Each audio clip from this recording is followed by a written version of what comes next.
اعوذ باللہ من الشیطان الرجیم، بسم اللہ الرحمن الرحیم۔ آج کی جو دعا آپ کے لیے سلیکٹ کی تھی آ،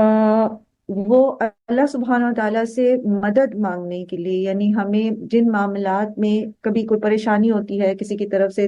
یا خود ہمیں اپنے کسی معاملے میں چیزوں کو مینیج کرنے میں وٹ ایور جس طرح سے بھی کہیں کوئی آپ کو اللہ کی مدد چاہیے، تو جہاں ہم نے یہ سیکھا کہ میں اللہ تعالیٰ کی حدود کی حفاظت کر کے، اس کی فرما برداری کر کے، محسن بن کر، صابر بن کے اور شاکر بن کے اللہ کی مدد ہمارے ساتھ آتی ہے، مومن بن کے اللہ کی مدد ہمارے ساتھ آتی ہے۔ اسی طرح اللہ کے رسول صلی اللہ علیہ وآلہ وسلم نے ہمیں دعائیں بھی سکھائی ہیں، ٹھیک ہے۔ میں ساتھ ربی، اے میرے رب، اعنی، مدد کر میری، لا تعن علیہ، اور میرے خلاف مدد نہ کر، یعنی مجھے آپ میری سائڈ پہ رہیں، میرے دشمنوں کی میرے خلاف مدد نہ کریں، ٹھیک ہے۔ اور دشمن ضروری نہیں ہوتا کہ ہمیشہ انسان ہی ہو، دشمن شیطان ہمارا سب سے بڑا دشمن ہے، انہ لکم عدو مبین، ٹھیک ہے۔ قرآن کریم میں اللہ فرماتے ہیں شیطان تمہارا دشمن ہے، اس کو دشمن کے طور پہ لو۔ تو اللہ تعالیٰ سے ہم دعا کرتے ہیں کہ اللہ تعالیٰ آپ ہماری مدد کیجئے اور ہمارے خلاف مدد نہ کیجیے، یعنی شیطان اتنا پاورفل نہ ہو جائے یا ہمارے دشمن اتنے پاورفل نہ ہو جائیں کہ وہ ہمیں کوئی نقصان پہنچا سکے۔ وانصرنی، اور میری مدد کر، ویسے تو نصرہ کا مطلب بھی مدد کرنا ہوتا ہے، لیکن فتح کے ساتھ یعنی غلبہ دینے کے معنوں میں بھی آتا ہے۔ ولا تنصر علیہ، اور نہ میرے اوپر کسی کو غلبہ دے۔ ومکر لی، اور میرے لیے تدبیر کر، ولا تمکر علیہ، اور نہ میرے خلاف تدبیر کر، یعنی میرے خلاف میرے دشمن جو ہیں وہ کامیاب نہ ہو، آپ میرے لیے کچھ پلان کر دیں، ایسا پلان کر دیں جو میری فیور میں جائے۔ واہدنی، اور مجھے ہدایت دے، ویسر لی، اور میرے لیے آسان کر دے، الہدا، ہدایت کو، ویسر لی الہدا، اور میرے لیے آسان کر دے ہدایت کو۔ وانصرنی علی من بغی علیہ، اور میری مدد کر اس کے خلاف جو میرے اوپر بغاوت کرتا ہے، یعنی جو میرے اوپر غلبہ پانے کی کوشش کرتا ہے، زیادتی کرنے کی کوشش کرتا ہے، اللہ تعالیٰ آپ میری مدد کریں اس کے خلاف۔ ربی جعلنی، اے میرے رب مجھے بنا دیجئے، لکا، آپ کے لیے، شکارن، فعالن کے وزن پر ہے، شاکر کہتے ہیں فاعل کے وزن پر شکر کرنے والا، تو فاعل کا مبالغے کا صیغہ ہوتا ہے فعالن، فعالن ہوتا ہے، تو اس سے یہاں پر یہ مفعول کے اس میں آ گیا ہے، فعالن بن گیا، ٹھیک ہے۔ تو شکارن، بہت زیادہ شکر کرنے والا، ہر حال میں شکر کرنے والا، لکا ذکارن، اور اسی طرح بہت زیادہ ذکر کرنے والا، آپ مجھے ہر حال میں ذکر کرنے والا بنا دیجئے۔ لکا رہابن، رہابن، ٹھیک ہے۔ رہبت ہوتی ہے اللہ سے ڈرنا، ٹھیک ہے، دنیا کو چھوڑ دینا اور اللہ کی خشیت اختیار کرنا، تو لکا رہابن، بہت زیادہ آپ سے ڈرنے والا، لکا مطواعن، اور بہت زیادہ آپ کی اطاعت کرنے والا، لکا مخبتاً الیکا، اور آپ کے لیے عاجزی کرنے والا۔ اخبات کا ہم نے پڑھا تھا نا اس میں قرآن میں، جب ابھی پچھلے کل یا پرسوں۔ اواہم منیبا، بہت زیادہ رجوع کرنے والا، نرم دل۔ اواہ کہتے ہیں، حضرت ابراہیم کی بھی صفت آتی ہے اواہن، اواہ کہتے ہیں دل کی وہ نرمی جو اللہ کی خشیت کی وجہ سے آنکھیں بہ نکلے، یعنی ایسا دل نرم ہونا جس میں جو اللہ کی خشیت سے کہہ لیجئے کہ دل کا نرم ہونا اور آنسوؤں کا بہ نکلنا، ٹھیک۔ تو اواہم منیبا، مجھے آپ اپنی طرف رجوع کرنے والا، بہت زیادہ نرم دل بنا دیجئے۔ ربی تقبل توبتی، اے میرے رب آپ قبول کر لیجئے میری توبہ کو، واغسل حوبتی، اور دھو ڈالیے میرے گناہ کو، واجب، اور قبول کیجئے دعوتی، میری دعا کو، وثبت، اور ثابت کر دیجئے حجتی، میری دلیل کو، یعنی میرے لیے دلیل کو ثابت کر دیں۔ مطلب اس کا یہ ہوگا کہ میرے لیے جو بھی چیز میرے حق میں دلیل ہو سکتی ہے مثلاً قرآن ہمارے حق میں دلیل ہوگا، اسی طرح ہمارے دیگر اعمال، ہمارا عقیدہ، ہمارا ایمان، کل ہم نے پڑھا تھا کہ جو ایمان لاتے ہیں اور عمل اس پر استقامت اختیار کرتے تو پھر اللہ تعالیٰ ان کو استقامت دیتا ہے، قبر کے جو امتحان ہے اس میں بھی وہ کامیاب ہو جاتے ہیں۔ اور پھر اسی طرح جب بات ہو رہی ہے کسی دشمن کے متعلق جو آپ کو کوئی نقصان پہنچانا چاہتا ہے، تو پھر اللہ تعالیٰ آپ مجھے وہ دلیل ثابت عطا کریں جو میری بات کو ثابت کر دے، میری مجھے فتح دینے میں جو ہے وہ معاون ہو۔ یعنی ایسے ریسورسز مجھے دے دیجئے، ایسا نالج مجھے دے دیجئے، مجھے ایسے دلائل سجھا دیجئے، جیسے ابراہیم علیہ السلام جب نمرود کے سامنے کھڑے تھے تو نمرود نے ایک دلیل ابراہیم علیہ السلام نے دی کہ میرا رب زندہ کرتا ہے اور موت دیتا ہے، نمرود نے کہا میں بھی زندہ کرتا ہوں اور موت دیتا ہوں، تو پھر اللہ تعالیٰ نے ابراہیم علیہ السلام کو دوسری دلیل سجھائی کہ اچھا میرا رب تو سورج کو مشرق سے نکالتا ہے، تو اگر خدا ہے تو اس کو مغرب سے نکال کے دکھا۔ تو اللہ تعالیٰ فرماتے ہیں وَبُہِتَ الَّذِي کفر، تو وہ جو دشمن تھا ان کا جو کافر دشمن تھا نمرود، وہ حیران رہ گیا، وہ اس پہ ظاہر ہے وہ تو نہیں کر سکتا تھا، تو ایسی دلیل اللہ تعالیٰ مجھے سجھا دیں جو دوسرے کے سامنے میری بات کو ثابت کر دے۔ وسدد لسانی، اور میری زبان کو سیدھا رکھ، یعنی زبان کے سارے گناہوں سے مجھے بچا کے رکھ، اور میں حق کا ساتھ دینے والا ہوں، کیونکہ زبان جو ہوتی ہے یہ اس کے ڈوز اور ڈونٹس ہوتے ہیں نا۔ ایک تو یہ ہے ڈونٹس ہے کہ جھوٹ، غیبت اور اس طرح کی چیزوں سے جو ہے فحش گوئی وغیرہ اس سے پرہیز کرنا، اور ڈوز یہ ہے کہ پھر حق بات کہنا بھی، ٹھیک ہے، وقولوا للناس حسنا کرنا، اور وامر بالمعروف کرنا، ٹھیک، تو یہ بھی زبان کے ذریعے ہی ہوتی ہیں نا یہ چیزیں۔ تو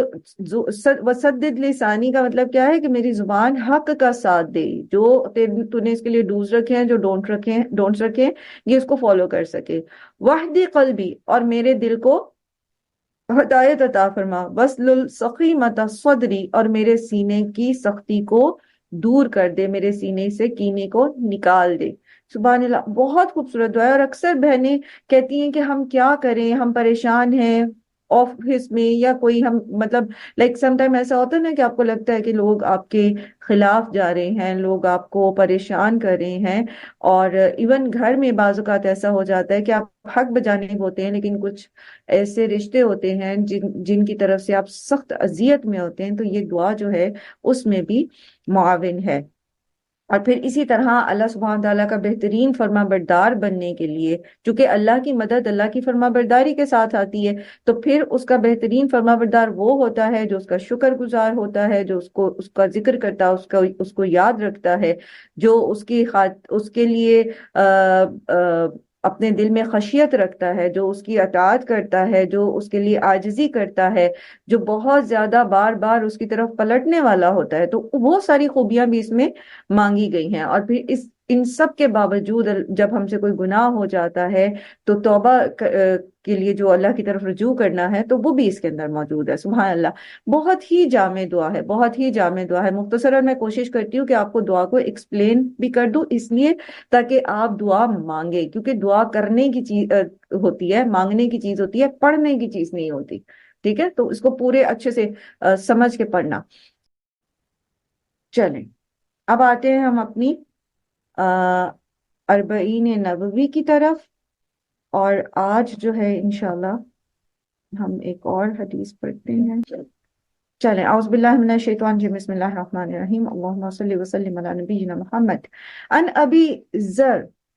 الغفاری رضی اللہ عنہ، ابو ذر غفاری رضی اللہ عنہ سے روایت ہے، ان النبی جی، وہ نبی صلی اللہ علیہ وآلہ وسلم سے روایت کرتے ہیں، فیما یرویہ الربہ، جس میں اللہ کے نبی اپنے رب کی طرف سے روایت کرتے ہیں، یعنی یہ ایک حدیث قدسی ہے، ٹھیک ہے؟ یہ کیا ہے؟ حدیث قدسی۔ الرب عز وجل انہ قال، وہ اپنے رب عز وجل کی طرف سے اس کو روایت کرتے ہیں، جس میں اللہ تعالیٰ فرماتے ہیں، یا عبادی، اے میرے بندے، انی حرمت الظلم، میں نے حرام کر دیا ظلم کو، علی نفسی، اپنے نفس پر۔ اور ظلم کیا ہوتا ہے؟ ظلم ہوتا ہے کسی بھی چیز کو اس کا حق ادا نہ کرنا، اس کے مقام سے اس کو ہٹا دینا، یہ ظلم ہے۔ اب اس کو آپ اس طرح سمجھ لیجئے کہ جیسے ایک وال کلاک جو ہے اس کی جگہ وال پہ ہے، اگر آپ اس کو فرش پہ رکھ دیں گے تو یہ اس پر ظلم ہوگا، ٹھیک؟ ظلم صرف یہ نہیں ہوتا کہ کسی کے ساتھ مار پیٹ کی جائے، ظلم یہ ہے کہ کسی کو اس کا حق نہ دیا جائے جو وہ ڈیزرو کرتا ہے۔ سو اللہ سبحانہ و تعالیٰ نے اپنے اوپر ظلم کی تمام انواع کو حرام کر لیا ہے، اللہ تعالیٰ ظالم نہیں ہے۔ وَجَعَلْتُ، اور بنایا میں نے، اس کو بینکم، تمہارے بیچ میں، محرمن، حرام، یعنی انسانوں کو بھی کیا کہا جا رہا ہے؟ اللہ تعالیٰ کہہ رہے اے میرے بندو، میں نے ظلم کو اپنے اوپر حرام کر دیا ہے اور اس کو تم سب کے بیچ میں بھی حرام کر دیا ہے۔ فلا تظالموا، تو تم آپس میں ایک دوسرے پر ظلم نہ کرو، تفاعلوا کے وزن پر ہے، یعنی آپس میں ایک دوسرے پر ظلم نہ کرو، نہ تم ظلم کرو نہ تم پر ظلم کیا جائے۔ یا عبادی، اے میرے بندے، اے میرے بندو، کلکم، سارے کے سارے تم میں سے، ضالون، بھٹکے ہوئے ہیں، الا من ہدیتہ، سوائے اس کے جسے میں ہدایت دے دوں، فاستہدونی، پس مانگو مجھ سے ہدایت، اہدکم، میں تمہیں ہدایت دوں گا، یعنی ہدایت صرف اللہ ہی کے ہاتھ میں ہے، وہی دے سکتا ہے، لیکن اس کے لیے کیا کرنا پڑے گا؟ ہمیں ہدایت مانگنی پڑے گی۔ جس کو جو نہیں ہدایت مانگتا، جو نہیں پرواہ کرتا، پھر اللہ تعالیٰ بھی اس کو زبردستی ہدایت نہیں دیتے۔ یا عبادی، اے میرے بندو، کلکم جائع الا من اطعمتہ، تم میں سے سب کے سب بھوکے ہیں سوائے اس کے کہ جسے میں کھانا کھلا دوں۔ رازق کون ہے؟ اللہ سبحانہ و تعالیٰ۔ فاستطعمونی، پس مجھ سے کھانے کو مانگو۔ یہ ایک ایسی روایت، ایسی حدیث ہے جس میں آپ دیکھیں گے کہ اللہ سبحانہ تعالیٰ کی مختلف صفات کے ساتھ اللہ پر بھروسہ سکھایا جا رہا ہے۔ ایمان کا یہ تقاضا ہے کہ ہم جو بھی ہماری ضرورت ہے، جو بھی ہمارا معاملہ ہے، ہم اللہ کی طرف رجوع کریں، ٹھیک ہے؟ تو مجھ سے کھانا مانگو، اطعمکم، میں تمہیں کھانا کھلاؤں گا۔ یا عبادی کلکم عارن الا من کسوتہ، اے میرے بندو، تم میں سے ہر ایک برہنہ ہے سوائے اس کے کہ جسے میں کپڑا پہنا دوں۔ فاستقسونی، پس مجھ سے کپڑا مانگو، اکسوکم، میں تمہیں کپڑا پہناؤں گا، میں تمہیں کپڑے عطا کروں گا۔ اب آپ دیکھیے، کھانا، کپڑے، یہ وہ بنیادی ضرورتیں ہوتی ہیں۔ ہمارے پاس جب چیزوں کی کمی ہوتی ہے تو ہم لوگوں کی طرف دیکھتے ہیں، ہم لوگوں کی طرف دستے سوال دراز کرتے ہیں، اور پھر لوگ اگر اللہ کی توفیق سے ہمیں دے دیتے ہیں تو پھر آئندہ جب ہمیں ضرورت ہوتی ہے تو ہمارے دماغ میں وہ بندہ کلک کرتا ہے اور ہم اس کے پاس پہنچ جاتے ہیں۔ جبکہ طریقہ کیا ہے کہ اللہ سے مانگا جائے، ہر چیز اللہ سے مانگی جائے، پھر اللہ تعالیٰ وہاں سے سبب بنا دیں گے جہاں سے بندے کا گمان بھی نہیں ہوتا۔ اور جب ہم لوگوں پر بھروسہ کرنا شروع کر دیتے ہیں تو لوگ تو خود بے بس ہیں، وہ تو کبھی بھی ایسا نہیں ہو سکتا کہ وہ ہمیشہ ہمارے کام آئیں۔ سو بے بس سہارا، وہ جو بیت العنکبوت ہے، مکڑی کے جالے جیسا سہارا، اس کو لینے کی بجائے عروۃ الوثقی کو پکڑنے کی ضرورت ہے۔ بعض اوقات ایسا ہوتا ہے کہ آپ کے جو ہاؤس ہیلپرز ہوتی ہیں، وہ جب بھی آپ کے ساتھ، آپ کے سامنے کوئی چیز دیکھتی ہیں آپ کے گھر میں، تو ظاہر انسان ہے، ان کے دل میں بھی طلب پیدا ہوتی ہے، تو وہ آپ سے مانگ لیتی ہیں۔ جب وہ مانگتی ہیں نا تو بہت پیار سے، بہت اچھے طریقے سے ان کو ایک بات سمجھائیے، وہ بھی اور اپنے بچوں کو بھی۔ جب بچے ہر چیز آپ سے مانگتے ہیں یا دوسرے کسی سے مانگتے ہیں، ان کو ایک بات سمجھائیے، اور وہ یہ کہ آپ کو جو بھی چاہیے نا، آپ اللہ سے مانگیں، اللہ سے مانگے، اللہ تعالیٰ میرے دل میں ڈال دیں گے تو میں آپ کو یہ چیز دے دوں گی، ورنہ میرے اختیار میں تو نہیں ہے۔ انسان تو بخیل ہے، ٹھیک ہے؟ تو آپ سب کو یہ تعلیم دینا، اور اس طرح آہستہ آہستہ ہم لوگوں کو اللہ کے ساتھ جوڑنے میں کامیاب ہو جاتے ہیں، کیونکہ انسان ہے نا، تو انسان جو ہے وہ اسی سے متاثر ہوتا ہے جس سے اس کو فائدہ ملتا ہے۔ تو جب ہم یہ ریئلائز کروا دیتے لوگوں کو، اور ہم خود یہ ریئلائز کر لیتے ہیں کہ ہم تمام ضرورتوں کے لیے اللہ کے محتاج ہیں، انی لما انزلت الیہ من خیر فقیر، جو کچھ بھی ہے ہم اللہ تعالیٰ ہمیں عطا کرتے ہیں اور ہم اس کے لیے محتاج ہیں، تو ہمیں اللہ سے مانگنا ہے۔ صحابہ کرام اپنی جوتی کا تسمہ تک اللہ سے مانگتے تھے، وہ یہ نہیں کرتے تھے اچھا یار یہ دینا مجھے، میں ذرا اپنے جوتے میں ڈالوں۔ اللہ سے دعا کرتے تھے، اللہ دوسرے بندے کے دل میں ڈال دے تو وہ آپ کو دے دے گا۔ تو یہ ایک چیز ہے جس کو جوڑنا، جس سے مطلب لوگوں کو اللہ کے ساتھ جوڑنے میں آسانی بھی ہے، اور جب لوگوں کے دلوں میں اللہ کی محبت پیدا ہو جائے تو پھر وہ آہستہ آہستہ تمام ان باتوں پر عمل کرنا ان کے لیے آسان ہو جاتا ہے جو پہلے مشکل ہوتا ہے۔ یا عبادی انکم خطاؤن خاطئون باللیل والنہار، اے میرے بندو بے شک تم سب خطائیں کر رہے ہو دن اور رات، وَأَنَا أَغْفِرُ الذُّنُوبَ جَمِيعًا، اور میں بخشتا ہوں تمہارے گناہ سارے کے سارے، میں سارے کے سارے گناہوں کو بخشتا ہوں۔ فَاسْتَغْفِرُونِي، پس مجھ سے بخشش مانگو، اغفر لکم، میں تمہیں بخش دوں گا۔ یا عبادی انکم لن تبلغوا دری فتدرونی رونی، ٹھیک ہے، انکم بے شک تم سب لن نہیں، تب لوگو پہنچے گی تمہیں، ضری کوئی بھی تکلیف، فتدرونی تو وہ تکلیف جو ہے وہ میری ہی اذن سے ہے، ولن تب لوگو نفعی اور نہیں تمہیں پہنچے گا کوئی بھی نفع، فتنفعونی تو وہ نفع جو ہے وہ میرے ہی طرف سے ہے، یعنی ہر خیر اور شر جو ہے وہ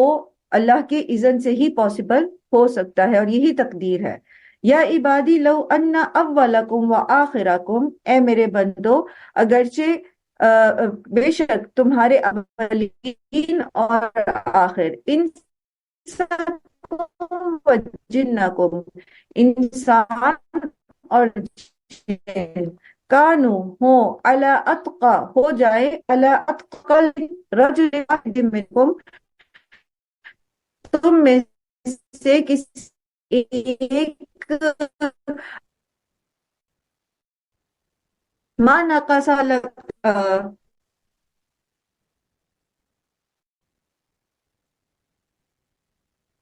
ما زیادہ ذالک فی ملکی شیئا، اور ان سب ہو جاتا تب بھی مجھے کوئی فرق نہیں پڑتا میری بادشاہت میں۔ یا عبادی اے میرے بندو لو ان اولکم و آخر رجل،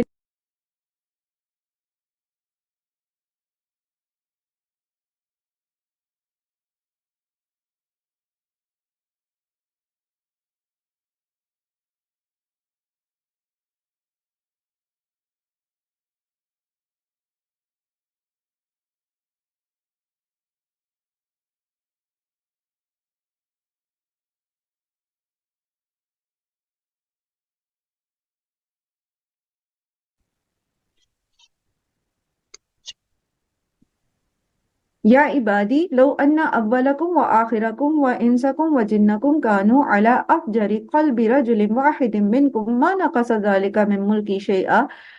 اے میرے بندو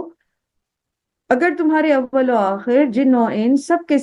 تم میں سے سب سے برے شخص کے دل کی طرح کے ہو جائیں تب بھی میری بادشاہت میں وہ کوئی کمی نہیں کرتے، یعنی اللہ سبحانہ وتعالیٰ بے نیاز ہے، نہ تو اسے ہماری نیکیوں کی کوئی ضرورت ہے اور نہ اسے ہماری برائیوں سے کوئی فرق پڑتا ہے۔ یا عبادی لو ان اولکم و آخرکم و انسکم و جنکم قاموا فی سعید واحد فسألونی، اے میرے بندو تمہارے اول و آخر جن و انس کھڑے ہو جائے ایک میدان میں اور وہ مجھ سے سوال کرے، فَأَعْطَيْتُ كُلَّ وَاحِدٍ مَسْأَلَتَهُ، اور میں دے دوں ان میں سے ہر ایک کو جو بھی وہ مجھ سے مانگے، مَا نَقَصَ ذَلِكَ تو نہیں یہ کم کرتا، مِمَّا عِنْدِي اس میں جو میرے پاس ہے، إِلَّا مَا يَنْقُصُ سوائے اس کے کہ کمی ہوگی، المخیط الی ادخل البحر جب ایک سوئی کو داخل کیا جاتا ہے سمندر میں۔ یا عبادی اے میرے بندو انما ہی اعمالکم احصیہا لکم، بے شک تمہارے اعمال ہیں جو میں تمہارے لیے جن کا جو تمہیں گھیرے ہوئے ہیں، ثم پھر اوفیکم ایہا پھر میں تمہیں بدلہ دوں گا اس کا، فَمَن وَجَدَ خَيْرًا فَلْيَحْمَدِ اللَّهَ تو جس کو ملے جو پائے خیر تو اسے چاہیے کہ اللہ کی حمد بیان کرے، وَمَن وَجَدَ غَيْرَ ذَلِكَ اور جو اس کے علاوہ پائے، فَلَا يَلُومَنَّ إِلَّا نَفْسَهُ تو وہ نہ ملامت کرے مگر یہ کہ سوائے اپنے نفس کو۔ سبحان اللہ، بہت خوبصورت حدیث ہے لیکن لینتھی ہے تھوڑی سی، ایک سکرین شاٹ میں نہیں آئے گی،